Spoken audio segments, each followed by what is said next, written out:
There's a lot of emotion in you right now. What are your first thoughts? Firstly, I want to thank Jesus because I couldn't do this on my own. I know He carried me through today. I've almost cried every day throughout this tour.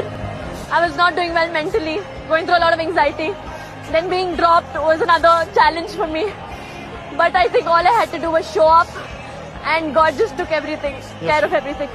I think initially I was just playing, I just keep talking to myself.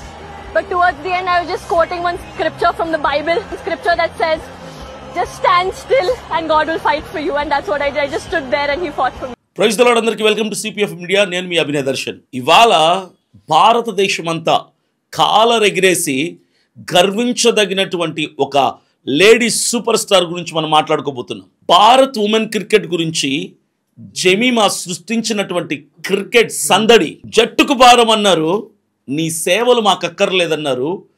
మొహం మీద సిక్సర్లు కొట్టినట్టు ఆమెను troll చేశారు. కానీ Jemima Rodrigues అదరలేదు, బెదరలేదు. సరైన అవకాశం కోసం ఎదురు చూస్తుంది.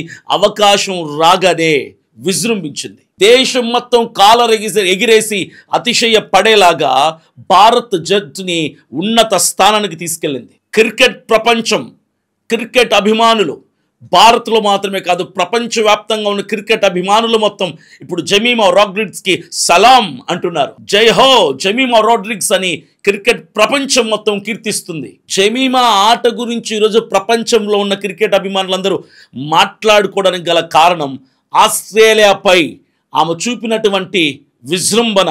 ఆస్ట్రేలియా మీద గెలవటం అంటే ఆషామాషి విషయం కాదు. ఆస్ట్రేలియా సామాన్యమైన వ్యక్తులు కాదు, సామాన్యమైన జట్టు కాదు. ఎందుకో తెలుసా? ఆస్ట్రేలియా వరల్డ్ కప్లో 7 సార్లు ప్రపంచ వరల్డ్ కప్లో నెగ్గింది. సామాన్యమైనటువంటి జట్టు కాదు. అలాంటి ఆస్ట్రేలియాపై మన జెమీమా రోడ్రిగ్స్ నెగ్గింది అంటే అది ఆషామాషి విషయం కాదు. అది ప్రపంచంలో ఉన్న క్రికెట్ అభిమానులందరూ గర్వించదగ్గ విషయం.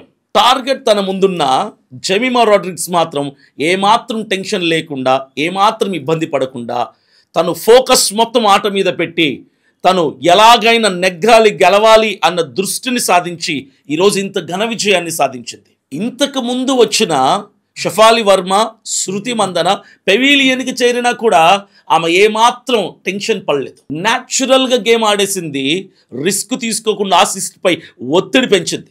స్ట్రైక్ రొటేట్ చేస్తూనే పరుగులు దంచి కొట్టింది. కెప్టెన్ హర్మన్ ప్రీత్తో కలిసి కీలక పార్ట్నర్షిప్ని నమోదు చేసుకుంది. కెప్టెన్ అవుట్ అయినా బరిలో నుంచి బయటికి వెళ్ళినా సరే జెమీమా రోడ్రిగ్స్ మాత్రం వెనకడుగు వేయలేదు. మైల్ స్టోన్స్ని పట్టించుకోకుండా సెల్ఫ్లెస్ గేమ్ ఆడేసింది. హాఫ్ సెంచరీని కూడా సెలబ్రేట్ చేసుకోలేదంటే ఆమెలోని ఆశని, సిసలైన క్రీడా స్ఫూర్తిని మనం అర్థం చేసుకోవచ్చు. మైల్ స్టోన్స్తో తన పని ముగిసినట్టు కాదని ముందుకు సాగింది. సహచరులతో కలిసి టార్గెట్ని చూపించడంలో దూకుడు చూపింది. సెంచరీకి ముందు బలహీనంగా కనిపించిన, ఎనర్జీ లేనట్టు కనిపించిన, ఆ తర్వాత అనుభవంతో ముందుకు దూసుకెళ్లి ఆటలో వేగం పెంచింది. టైమింగ్, ప్లేస్మెంట్తో కట్టిపడేసింది. కాన్ఫిడెంట్ బ్యాటింగ్ చేస్తూ సహచరుల బ్యాటింగ్ కూడా జడిపించే ప్రయత్నం చేసింది. చివరి వరకు గ్రీజ్లో నిలిచి భారత్కు అద్భుతమైన ఘన విజయాన్ని అందించింది. టీమిండియా గెలిచిన తర్వాత తన పని పూర్తయినట్టుగా భావించింది. అందుకే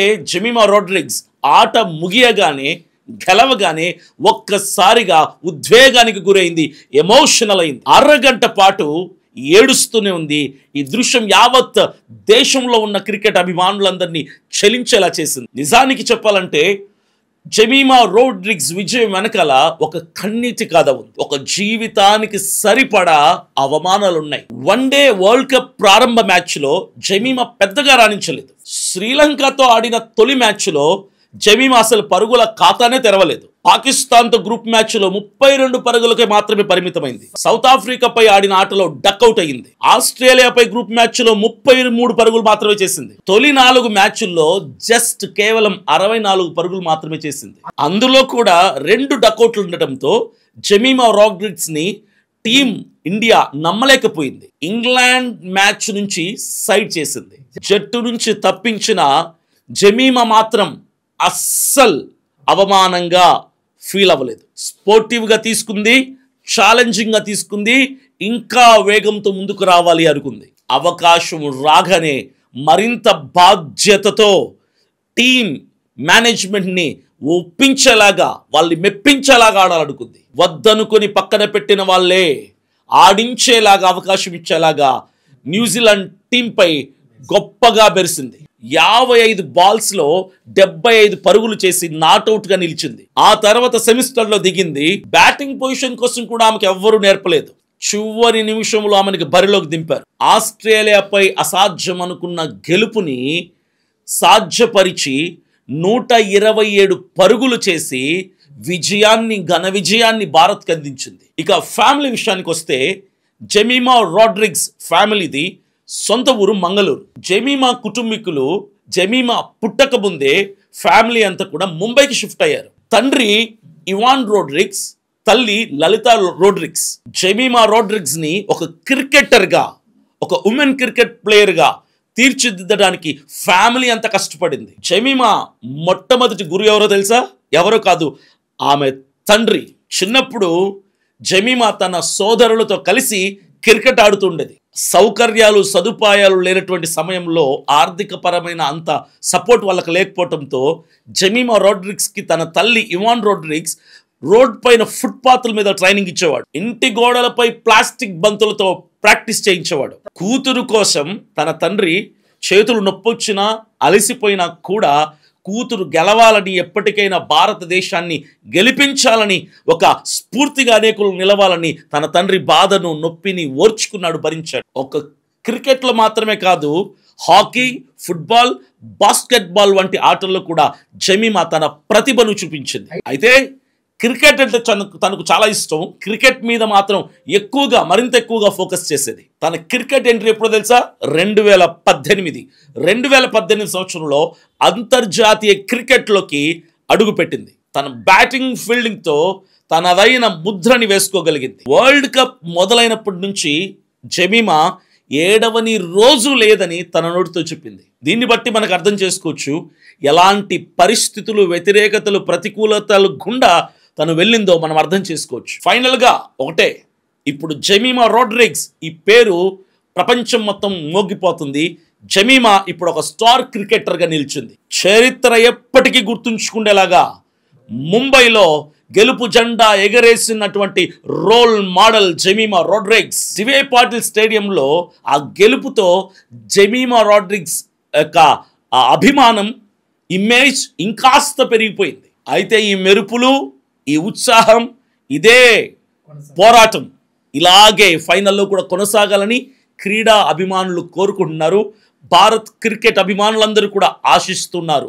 ఆల్ ది బెస్ట్ టీమిండియా అంటూనే జెమిమాకి సెల్యూట్, హ్యాట్స్ ఆఫ్ చేస్తున్నారు క్రికెట్ అభిమానులు ప్రపంచవ్యాప్తంగా. ఓకే, ఇప్పటి వరకు మనం జెమిమా యొక్క బయోగ్రఫీ, ఆమె వివరాలని విన్నాం కదా. ఎక్కడ గెలిచింది, ఎప్పుడు క్రికెట్లోకి ఎంటర్ అయింది, తన ఫ్యామిలీ ఎక్కడ, ఏ ఊరు తనది, ఇవన్నీ విన్నాం. ఇప్పుడు ప్రధానమైన విషయానికి వస్తున్నాం. జెమిమా రాడ్రిగ్స్ ఎవరో తెలుసా? ఒక క్రిస్టియన్ ఉమెన్, ఒక క్రైస్తవ మహిళ. నేను ఒక సేవకుడిగా, ఒక పాస్టర్గా జెమిమా ఒక క్రైస్తవురాలు అని చెప్పడానికి చాలా అతిశయిస్తున్నాను, చాలా ఆనందిస్తున్నాను. అన్ని కులాలు, అన్ని మతాలు వాళ్ళు ఒకటే అయినప్పటికీ కూడా జెమిమా ఆ స్టేడియంలో తను గెలుపు సాధించిన తర్వాత 127 పరుగులు సాధించి ఆస్ట్రేలియాపై గెలుపొందిన తర్వాత తను ప్రెజెంటేషన్ సెరమనీలో మాట్లాడుతూ కన్నీళ్లు పెట్టుకొని ఆనంద బాష్పాలతో తను మాట్లాడుతూ థ్యాంక్స్ చెప్పింది. ఎవరికి తెలుసా? మొట్టమొదటిగా క్రైస్తవులందరూ ఈ జెమిమా రాడ్రిగ్స్ని చూసి కాస్త నేర్చుకోవాలి, స్ఫూర్తిగా తీసుకుంటే మంచిది. ఏం మాట్లాడింది జెమిమా ప్రెజెంటేషన్ సెరమనీలో అంటే ఒకటే, ఆమె ఏమన్నదో తెలుసా? నా గెలుపు వెనకాల జీసస్ ఉన్నాడు అని చెప్పింది. ఆ ఒక్క మాట ఆమెని హెచ్చించింది. పరిశుద్ధ బైబిల్ గ్రంథంలో ఒక మాట ఉంది, ఏంటో తెలుసా? తనను తాను తగ్గించుకుని వాడు హెచ్చింపబడు. If you humble yourself, God will lift you to the highest. నిన్ను నువ్వు తగ్గించుకోగలిగితే దేవుడు నిన్ను హెచ్చిస్తాడు. ఆ మాట, ఆ లేఖనం జెమిమా రాడ్రిగ్స్ ఆ సమయంలో గుర్తు చేసుకుంది. అంతటి ఘన విజయాన్ని సాధించిన జెమిమా రాడ్రిగ్స్ ఎవరికి ఇచ్చింది ఆ క్రెడిట్ అంత తెలుసా? కేవలం నజరేయుడైన యేసుక్రీస్తు ప్రభువుల వారికి ఆ క్రెడిట్ ఇచ్చి దేవుణ్ణి ఘనపరిచింది, దేవుని ఉన్నత స్థానంలో నిలబెట్టింది. దేవుడే గొప్పవాడు, నాదేమి లేదు, నేను ఆడటానికైనా గెలవటానికైనా 127 రన్నులు సాధించటానికైనా భారత్ని గెలిపించటానికైనా ఆస్ట్రేలియాని ఓడించటానికైనా కారణం నేను కాదు, నా వెనకుండి నన్ను నడిపించిన యేసుక్రీస్తు ప్రభువులు వారు మాత్రమే అని చెప్పి దేవుని నామాన్ని కీర్తించి దేవుని నామాన్ని మహిమపరిచి ఆమె క్రైస్తవురాలుగా తన యొక్క ఉన్నతమైనటువంటి గెలుపుని దేవునికి అప్పచెప్పింది. It's very great thing. చాలా గొప్ప విషయం ఇది. ఒక క్రైస్తవుడిగా ఒక క్రైస్తవురాలు నువ్వు చెప్పగలవా? ఎక్కడైనా చెప్తున్నావా? చిన్న ప్రమోషన్ వస్తే దేవుణ్ణి మర్చిపోతారు. ఫ్రెండ్స్కి పార్టీలు ఇస్తాం, బంధువులకి పార్టీలు ఇస్తాం, ఫ్యామిలీకి పార్టీ ఇస్తాం, కానీ దేవునికి మాత్రం కృతజ్ఞత చెప్పడానికి కూడా టైం ఉండదు మన దగ్గర. కానీ జమీమా అంతటి ఘన విజయాన్ని సాధించి ప్రపంచమంతా చూస్తుండగా, కోట్లాది ప్రజలు చూస్తుండగా తన గెలుపుని దేవునికి ఇచ్చింది, దేవుణ్ణి ఘనపరిచింది. నిజమైన క్రైస్తవురాలు అని చాటి చెప్పుకుంది. నా వెనక యేసుక్రీస్తు ప్రభులు వారు ఉన్నారు అని తన నోటితో దేవుణ్ణి మహింపరిచింది ఆనంద బాష్పాలతో. దేవుడు అన్నాడు కదా, బైబిల్లో ఒక మాట ఉంటుంది, నీ కన్నీటిని నా జీవ కవెలలో భద్రపరుస్తున్నాను అని.